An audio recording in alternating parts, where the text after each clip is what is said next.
The night my father told me, "Hazel, it's too risky," was the night something inside me quietly fractured.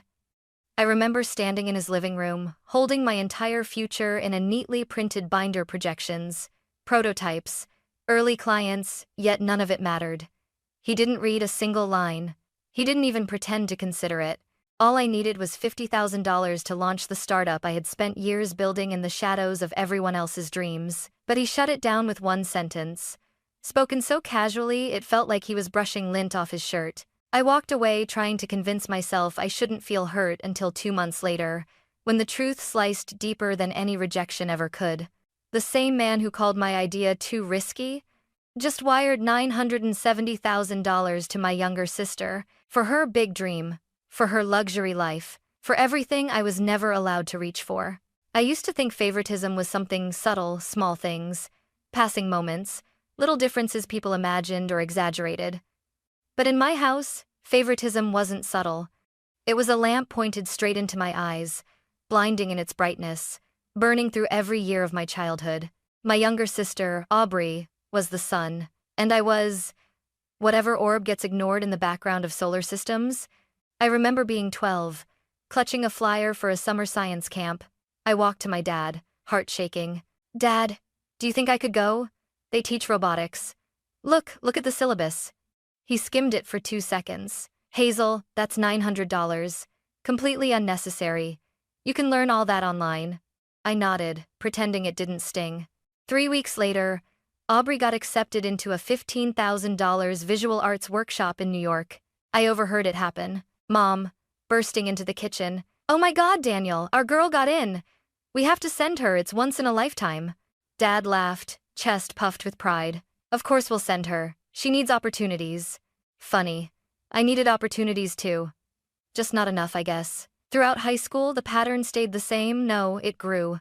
I wanted a secondhand laptop for coding competitions. Aubrey got a brand new MacBook for creative work. I wanted to join a mentorship program. Aubrey got a fully sponsored trip to France to explore fashion inspiration. Whenever I quietly mentioned something I wanted, the same words were tossed at me like crumbs. "You're independent. You're responsible. You don't need as much. You know how to take care of yourself." At 14, I didn't know whether that was a compliment or an exile. But the memory that slices me the deepest happened when I was 16. I asked timidly, almost whispering for a used car. Not a fancy one. Just something to help me avoid walking 2 miles to school in Texas heat. Dad didn't look up from his sports magazine. "You're fine. You're tough. You can handle the bus." I believed him. I always believed him. Then, 3 months later, Aubrey turned 16. That night, our backyard glowed like a wedding, fairy lights. A white tent, music thumping from rented speakers, neighbors filling the space like it was a festival. And then they rolled out the surprise. A brand new Lexus, ribbon wrapped around it, Aubrey screaming like she'd won the lottery. Everyone clapped. I clapped too. That's what you do when you live in a home where applause is mandatory, even when you're applauding your own erasure. Mom hugged her tightly. "You deserve the world, sweetheart." Then she turned to me and said, not unkindly, just dismissively, "Hazel, keep your plate steady. You're spilling." That was my place in the family. Stable, useful, overlooked. I didn't know it yet, but those years were shaping something inside me. A quiet resilience, a buried anger, and a truth waiting to detonate the moment I finally asked for something of my own. By the time I turned 26, I thought I had finally stepped out of Aubrey's shadow. I had a degree, a decent job, and a prototype I'd spent 2 years building after long shifts and cheap dinners. For the first time in my life, I believed I had something my father couldn't ignore. So I flew home with a binder full of projections, early client commitments, and a product demo polished to the pixel. I rehearsed in my motel room until my voice cracked. I imagined my dad leaning forward, curious for once. Proud, maybe. Just a little. I should have known better. The moment I arrived, Dad barely glanced at the binder. "Let's get this over with," he said, settling into his favorite armchair, the one Aubrey bought him 2 Christmases ago, the one he bragged about to everyone. I set up my laptop, connected the prototype, took a deep breath, and started. BuildForge automates reporting for mid-sized construction companies. Right now, 8 firms have expressed interest. Here's the projected revenue. Dad lifted a hand. Interest isn't money, Hazel. I know. But with $50,000, I can launch the beta, scale servers, and quit your job? He interrupted. His tone made quit your job sound like throw your life off a cliff. Mom walked in with tea. She placed a cup in front of him, then one in front of me but not too close to the binder, as if it might contaminate the table. Hazel, why are you rushing? She asked softly. You have a stable income. Isn't that enough? My chest tightened. It's not rushing. I've been working on this for years. I just need an investment, Dad snorted. Investment? Hazel, this is gambling. $50,000 isn't pocket change. I swallowed. I know. That's why I'm showing you numbers, contracts, the prototype, Dad. People want this. Finally, he leaned back, exhaled sharply, and gave me the look I'd been dreading, the one that said he had already made up his mind before I walked through the door. Hazel, he said, it's too risky. Drop it. Just like that. 3 words. No questions. No curiosity. No effort. Did you read the plan? I asked, voice trembling. Hazel, Mom said, placing a hand on his shoulder. Your father knows best. Sometimes the practical choice is the right one. Hazel. I stared at them, these 2 people who never hesitated to pour money into Aubrey's whims, into her photography phases, her design phases, her everything phases. I packed my laptop. Dad didn't look up. Mom kissed my cheek and said, we just want you safe. Safe. I'd heard that word my whole life. Safe meant small. Safe meant silent. Safe meant never choosing me. As I walked out of the house, binder pressed to my chest, the truth hit me so hard I nearly staggered. They weren't rejecting my idea. They were rejecting the idea that I could ever be worth betting on. 2 months after my father shut down my pitch, I had finally convinced myself to move on. I stopped replaying his words in my head, stopped staring at my business plan wondering which part of me he didn't believe in, stopped expecting anything from anyone, or at least, I thought I had. It happened on a Tuesday night, while I was debugging a piece of code that refused to cooperate. I was exhausted, hungry, and too deep into startup chaos to remember what sunlight looked like. Then my phone lit up. Mom. I nearly didn't pick up, but her voice, too bright, too breathless, told me something was wrong. Hazel, you won't believe the news. She laughed like she'd been waiting days to say it. Aubrey is launching her own brand, a luxury lifestyle media company. Isn't that incredible? I froze, fingers hovering over my keyboard. Aubrey? I repeated slowly. Yes. She's always been creative, and she said she finally feels ready. We're helping her, your father especially. Something in my chest tightened. Helping. That word always came with a price tag. How much help? I asked. Mom hesitated, then lowered her voice as though she were sharing something sacred. Well, your father decided to invest $970,000. Silence. The kind that punches you. I almost laughed. Actually laughed. Not because it was funny, but because disbelief sometimes sounds like choking. Mom, I said, my voice flat. You're joking. I'm serious. He wants her to start strong. She has a vision, Hazel. She needs the right image. A BMW for branding, a fully renovated studio, marketing consultants, a PR strategy. I stopped listening. My father, the man who couldn't spare $50,000 for my company after reading nothing, had just handed your little sunshine Aubrey nearly $1 million for image, for vibes, for outfits and aesthetics and curated content. My throat burned. Hazel? Mom asked. Are you there? Yeah, I said quietly. I'm here. And isn't it wonderful? She pressed. Your sister finally chasing her dream? My dream had been in a binder he refused to open. Aubrey's dream came in the form of gift bags and champagne and Instagram story reposts. Sure, I said mechanically. Wonderful. When I hung up, the silence in my apartment felt heavier than my own body. I sank to the floor, phone still warm in my hand. I wasn't angry, not yet. Anger would have burned hot. This was cold, sharp, clinical. A clarity I had never felt before sliced through me. They didn't think I would fail. They didn't think I would succeed. Success meant independence. Independence meant distance. And distance meant losing control over me. Aubrey? They could mold her, protect her, show her off, rescue her from every bad choice. But me? They expected I'd rescue myself. Always. The truth settled like frost on glass. If I wanted a future, I would have to build it with my own hands. Not because they couldn't help me, but because they never intended to. And something inside me, something small and quiet and tired of waiting, finally snapped. Fine. If I'm truly on my own, then I'll build everything without you. The day after Mom's phone call, I didn't cry. I didn't scream. I didn't replay the words $970,000 over and over the way a normal person probably would. Instead, I opened my laptop, pulled up my savings account, and stared at the number I had worked years to earn. $38,412.76. That was every overtime shift. Every weekend spent coding. Every vacation day I cashed out instead of taking. Every birthday I celebrated alone because I couldn't afford a flight home. It wasn't enough. But it was mine, and for once, I decided that was enough reason to bet on myself. 2 weeks later, I walked into a bland beige bank office and did the thing every financially anxious person fears the most. I mortgaged my home. The loan officer slid the paperwork toward me. "Are you sure you want to do this, Miss Hayes?" No hesitation. "Yes, I'm sure."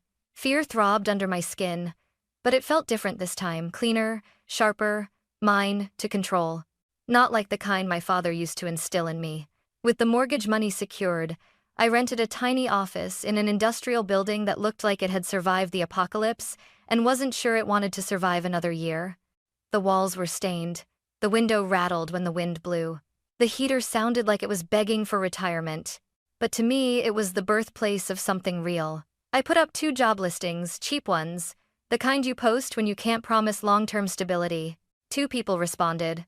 Leo, a fresh-out-of-college developer with messy hair, quiet brilliance, and an eagerness that reminded me of who I used to be. Maya, a former receptionist who could charm a brick wall into returning calls and had enough grit to power a small city. We sat together at a dented thrift store table the first morning. No fancy conference room, no budget for decor, just 3 people and 1 dream held together with hope and takeout containers. Leo looked at me, nervous but determined. "So, where do we start?"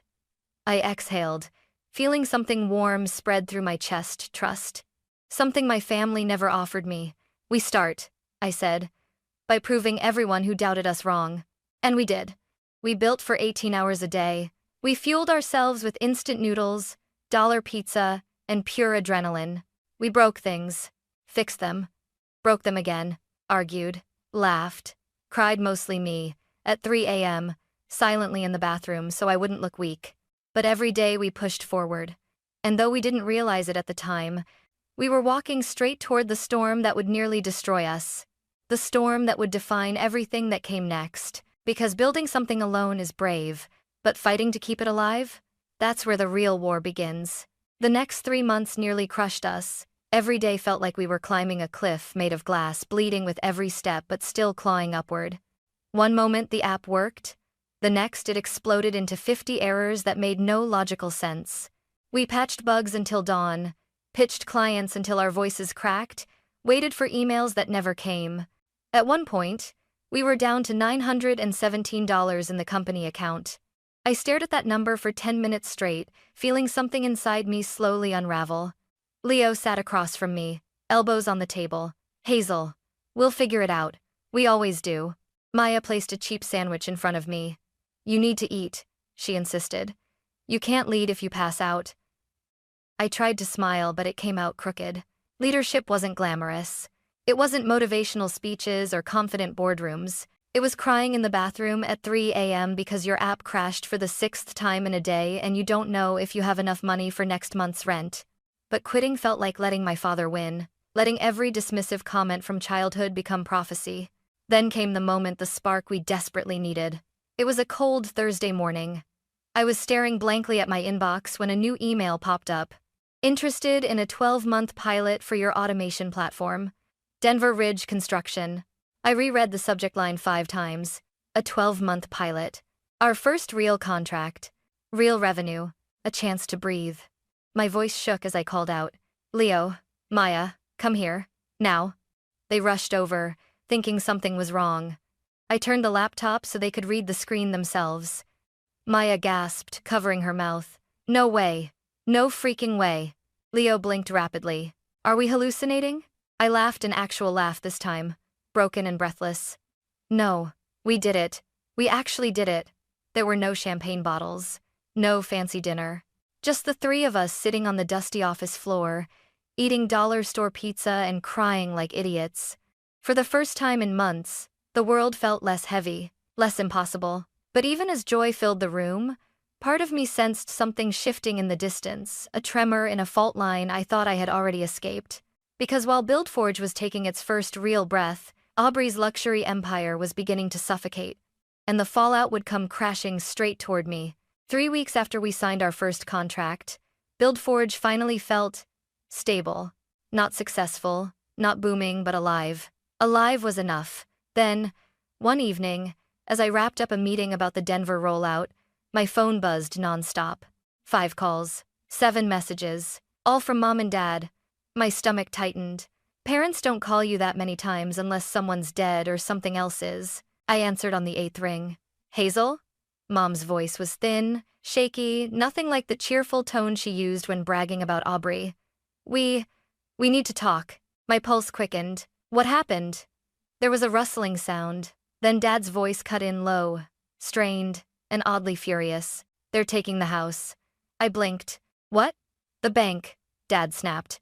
Aubrey's business, her expenses we co-signed. Now everything is collapsing.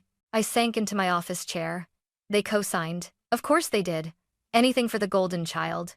Mom broke in, voice cracking. We need your help. Hazel, please. If you could send $150,000, we can fix part of the debt. Just until we stabilize. $150,000. I almost dropped my phone. Mom, I whispered. I don't have that kind of money. Dad scoffed, actually scoffed. You're doing well. You have a company, contracts. You can take a loan if you need to. I clenched my jaw. Dad, I just mortgaged my home to build my business. I can't. Well, then sell it. He interrupted sharply. You're young. You'll bounce back. I felt my breath stop. Sell. My home? The home I had staked my entire future on? The home they refused to help me secure? Dad, I said slowly. This condo kept my company alive. It's all I have. A cold silence filled the line. Then Dad unleashed the words that sliced deeper than any childhood memory ever had. You're choosing yourself over your family? I closed my eyes, fighting the sting behind them. I'm choosing fairness, I said quietly. Something I never got. Mom gasped, softly wounded, as if she hadn't spent years wounding me without noticing. Dad muttered. Ungrateful. The same word he reserved for anyone who didn't bend to his demands. I swallowed hard. Dad, I'm not selling my home. I can't. For a moment no one breathed. Then Mom whispered, Hazel, we're losing everything. I felt my heart twist. Because a part of me still cared, still longed for the version of them I wished I had growing up. But caring didn't mean sacrificing myself. I'm sorry, I said. Truly. But I won't destroy what I built. I hung up before their guilt could seep into my bones. For the next week, the calls didn't stop. Texts, voicemails. Even Aubrey sent paragraphs dripping with entitlement. You're the only one who can fix this. You owe us. Stop being selfish. But nothing prepared me for what came next. The day they showed up at my door. It was a warm Saturday afternoon when the doorbell started ringing, like someone was trying to break it. At first I thought it was a delivery gone wrong. Then it rang again. And again. Harder. I wiped my hands on a dish towel and opened the door, and my entire past stepped into the doorway. Dad, stiff like stone. Mom, pale and exhausted. Aubrey, arms crossed, wearing oversized sunglasses like she was still living her influencer fantasy. Before I could say a word, Dad pushed past me. We need to talk. No greeting. No permission. Just entitlement storming into my living room like it owned the place. Mom sank onto the couch, trembling. Aubrey tossed her designer bag onto the coffee table like she expected someone else to pick it up. I closed the door quietly.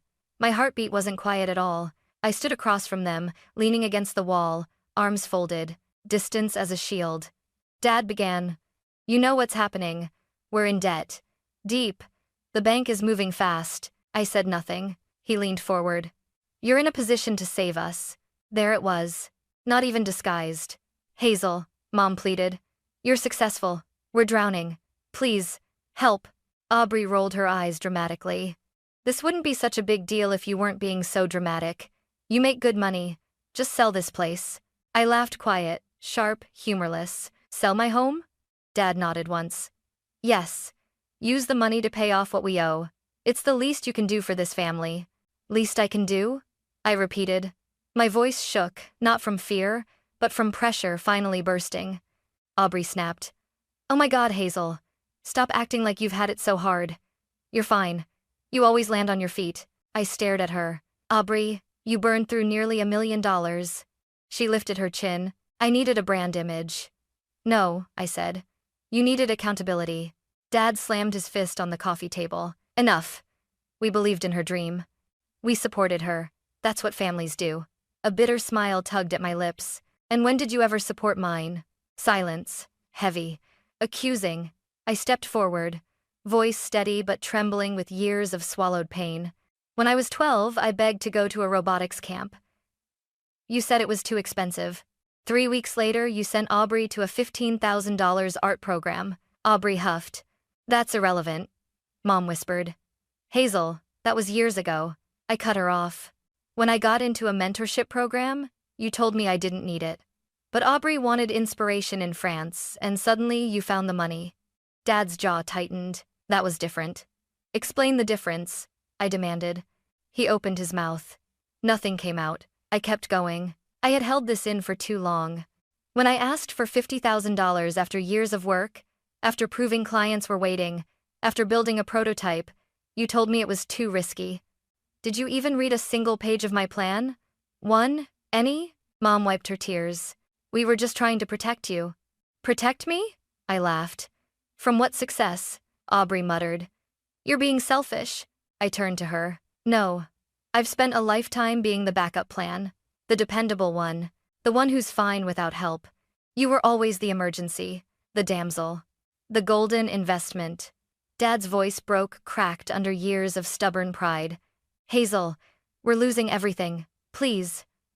That please almost got me. Almost. But then I remembered the mortgage. The nights of crying silently in the office bathroom. The binder Dad never opened. The $970,000 they threw into Aubrey's fantasy without blinking. And something inside me clicked into place. Firm. Solid. Unbreakable. No, I said quietly. Aubrey surged to her feet. You heartless bitch. I didn't flinch. No, I repeated. I'm done paying for mistakes I didn't make. I'm done being your safety net. And I will not ever sell my home to fix the consequences of your choices. Dad stood up, face red. You'll regret this. I walked to the front door, opened it, and stepped aside. No, I said softly. For the first time in my life, I won't. They stared at me, hurt, angry, shocked, but I didn't move. Slowly, stiffly, they walked out of my home. Mom looked back one last time, eyes begging for a version of me I had finally buried. Then I closed the door, soft, final, and for the first time, I felt free. For the first few days after the showdown, my apartment felt too quiet. Not peaceful, just quiet in the way a battlefield feels after everyone has retreated. Dirt still unsettled, air still trembling with leftover anger. Their absence echoed louder than their presence ever had. No calls, no guilt-tripping texts, no knock on the door. Just silence, and strangely, the silence didn't hurt the way I feared it would. It felt like someone finally loosened a rope that had been tied around my ribs since childhood. About a month later, the updates started trickling in. A neighbor from back home messaged me. Your parents' house is up for auction. Another message came from an old classmate. Is it true Aubrey moved in with her boyfriend? She deleted her business pages. Apparently, the luxury facade couldn't survive without the money fueling it. The BMW was repossessed. The studio was emptied. The so-called brand image flickered out the moment the spotlight cost more than she could afford. And my parents? Dad pulled money out of his retirement fund. Mom spent more time at church than at home. Their confident posture shrank into something smaller, something human. But none of this brought me satisfaction. Revenge wasn't what I felt.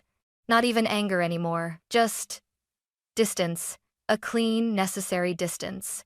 While their world was collapsing, mine, quietly, steadily began expanding. BuildForge landed 2 more long-term contracts. Leo and Maya surprised me with a small celebration. Grocery store cupcakes and a card that said, "Thanks for believing in us." Funny, isn't it? I had spent my whole life begging for someone to believe in me. Turns out I only needed two strangers and myself. With new revenue coming in, I moved into a modest rental house in Palo Alto. It had a tiny garden, nothing fancy, but every morning I sat on the small wooden steps, drank coffee, and listened to leaves rustle. No yelling. No guilt. No walking on eggshells. Peace, I learned, doesn't arrive with trumpets. It arrives quietly, like sunlight slipping through blinds, before you're awake enough to resist it. One evening, while I watered the plants, I thought of my father's words. "You'll regret this." I let them roll around in my mind, let them sting for a moment. And then, I smiled. Because every step I took away from that inherited chaos brought me closer to the person I was always meant to become. I didn't regret saying no. I regretted every year I said yes. In the end, choosing myself didn't destroy my family. It simply revealed the cracks that were already there, cracks I had spent years trying to seal with obedience and sacrifice.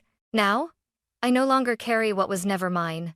I stand on my own life, my own terms, my own hard-won freedom. And for the first time ever, that feels like enough.